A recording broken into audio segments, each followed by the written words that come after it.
एक बार माता लक्ष्मी को धरती लोक घूमने की इच्छा हुई, तो माता लक्ष्मी ने अपने मन की बात माता पार्वती से बताई। दोनों अपने अपने पति से इजाजत लेकर साधारण स्त्री का रूप धारण करके तैयार होकर धरती लोक घूमने निकल पड़ी। माता लक्ष्मी तो स्वयं धन की देवी है। उन्होंने तो अपनी पोटली में खूब सारे सोने के सिक्के रख लिए। उन्हें इतने सारे सिक्के साथ में रखते देख माता पार्वती भी महादेव से कुछ सिक्के मांगने गई। तो महादेव ने कहा, पार्वती तुम तो जानती हो कि मुझे धन की दौलत की कोई ज़रूरत नहीं है, इसलिए मेरे पास तो कुछ भी नहीं है। तो पार्वती ने कहा, महादेव पर धरती लोक में बिना कीमत दिए कुछ भी नहीं मिलता है। तो महादेव ने अपने तन पर रमाए हुए भस्म की एक चुटकी भस्म माता पार्वती को दे दिए और कहा कि मेरे पास तो बस यही है। माता पार्वती एक चुटकी भस्म को अपने आंचल में बांधकर अब दोनों साथ में साधारण स्त्री का रूप धारण कर धरती पर पहुंच जाती है।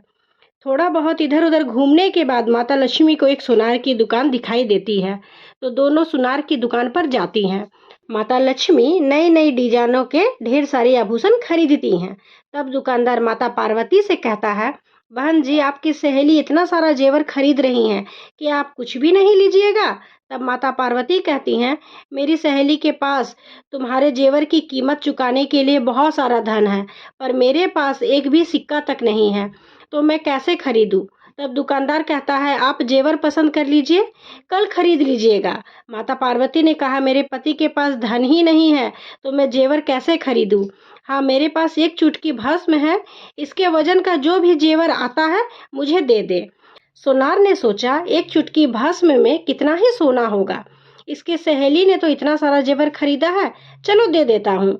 अब सोनार ने एक पलड़े में एक चुटकी भस्म को रखा और दूसरी तरफ एक जेवर को रख दिया, पर पलड़ा हिला तक नहीं। सोनार और जेवर रखने लगा, पर पलड़ा हिला तक नहीं। दुकान के सारे जेवर रख दिए गए, यहाँ तक कि माता लक्ष्मी के द्वारा खरीदे गए जेवर भी पलड़े पर रख दिया गया, पर पलड़ा हिला तक नहीं। तब सोनार ने कहा, आप दोनों कौन हैं और ये कोई साधारण राख नहीं है, कृपया मुझे बताएं। तब माता पार्वती और माता लक्ष्मी ने उस सुनार को दर्शन देकर वहां से चली गई।